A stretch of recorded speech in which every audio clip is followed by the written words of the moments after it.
ঈদ মুবারক, ঈদ মুবারক, ঈদ মুবারক। সকলকে জানাই পবিত্র ঈদ উল আজহার শুভেচ্ছা এবং অভিনন্দন। ভেতরে যে ষড়রিপু নামক পশুটা, আমিত্ব নামক পশুটা, সেই পশুটা কি আপনি আল্লাহর কাছে এবং আল্লাহর রসুলের কাছে কুরবানি করতে পেরেছেন? যদি না পারেন, আপনি করার চেষ্টা করেন। রসুলের কাছে কুরবানি করতে হবে। আবার জবে করতে বলেছে হলুদ গাবি, সূরা বাকারার 69 নম্বর আয়াতে যদি পড়েন, 68-69 নম্বর আয়াত। সেই হলুদ গাবিটি কি? হলুদ গাবিটি, পৃথিবীতে আপনি হলুদ কোনো গাবি পাবেন না।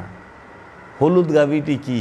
প্রতিটা মানুষের যৌবনকালকে হলুদ গাবির সাথে তুলনা করা হয়েছে, যাহা সকলকে আনন্দ দেয়, সকলকে তৃপ্তি দেয়, সবাই পছন্দ করে।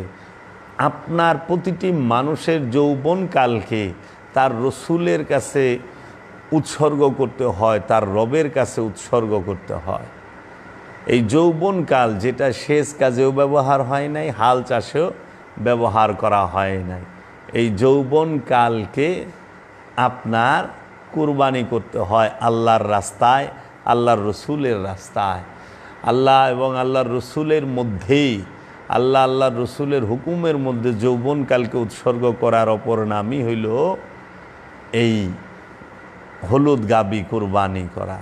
তাই আপনারা আপনাদের যে হলুদ গাবি পালতেছেন, এই হলুদ গাবিটা আগে জব করেন, পরে সাদা, কালো, লাল সার জব করেন, ওইটা পরের বিষয়।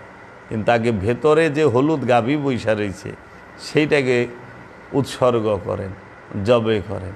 এর জন্য আমরা দেখতে পাই কোরআন অসাধারণ, ইসলাম তথা আত্মসমর্পণ অসাধারণ। এটার তো কোনো তুলনাই হয় না, জগতে তুলনা দেবার মতো কিছু নাই। অনুষ্ঠান ইসলাম না, ইসলামকে পরিচয় করাইয়া দেয় কিছু কিছু অনুষ্ঠান। অনুষ্ঠান হয় দলের, অনুষ্ঠান হয় একটা মতের, কিন্তু ইসলাম হচ্ছে সার্বজনীন, এই উৎসর্গ সার্বজনীন। তাই কুরবানিটা সার্বজনীন, সকল মানুষের, যাহারাই ঈমান এনেছে তাহাদের অবশ্যই অবশ্যই কুরবানি করতে হবে। সেই কুরবানিটি হচ্ছে আমার নফসের সাথে মিশে থাকা খান্নাস রূপী শয়তান তথা আমিত্ব। সেই কুরবানিটি কার কাছে করবেন? আপনারা আল্লাহর কাছে করবেন।